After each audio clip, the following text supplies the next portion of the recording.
Konting oras lang naman. Gusto ko lang siya makausap. Renz, hindi nga pwede. Nagbili siya, Chef Rose. Please, Arthur. Konting oras lang. Gusto ko lang makausap si Rose. Gusto mo ba tumawag ako ng polis? Huwag naman ganun, oh. Kakausapin ko lang si Rose. Umalis ka Saglit na. lang. Umalis ka na nga. Umalis ka na. Hindi ka pa rin naalis? Tawag talaga ako ng polis. Arthur, Rose. ako na bahala dito.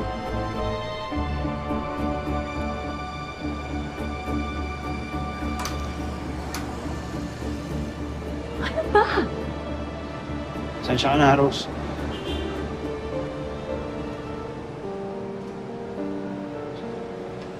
Tanggal ako sa trabaho. Kasalanan ko naman eh. Binubog ko yung gago kong katrabaho. Kaya ito, ako ngayon, nakulong na sa Sante pa.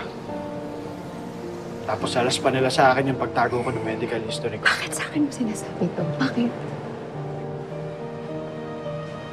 Bakit? Masama ba? Nung nakilala kita sa Switzerland, may problema ka rin nun, di ba? Sinong kasama mo nun? Kanino mo sinasabi yung mga problema mo, hindi ba sa akin? Ano, pati ba naman yun nakalimutan mo? Di ba tinulungan pa ka? Sumbatan mo. Hindi naman sa ganun. Ang sinasabi ko lang, ako tong may problema ngayon, tapos bawal kong sabihin sa'yo. Ano, wala ka na rin pakialam sa akin? Renz, hindi ba? Hindi ba nag-usap tayo? Nalalayuan mo na ako para kay Sandra, di ba? Hindi, ang usapan natin, magtutulong tayo para mapatawad ulit tayo ni Alex. Sa panagay mo ba, mapapatawad ako ng anak ko hanggat nandiyan ka sa tabi ko? Tingnan mo kung maniniwala siya na wala tayong relasyon. Ano ka ba? Maniniwala siya. Mabibigyan ka ni Alex ng isa pang pagkakataon. Lahat tayo pwedeng bigyan ng universe ng isa pang pagkakataon. Rose, na-realize ko yun dahil sa'yo. Di ba ikaw?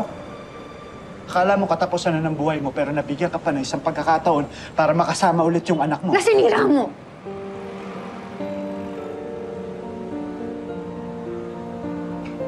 Ako lang ba yung may kasalanan?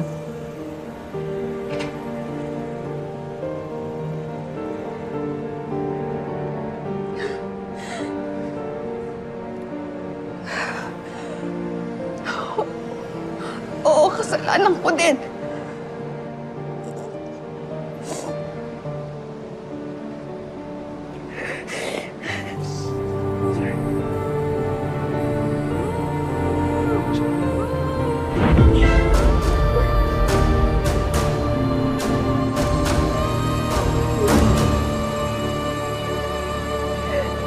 Nakikiusap ako sa'yo, umalis ka na.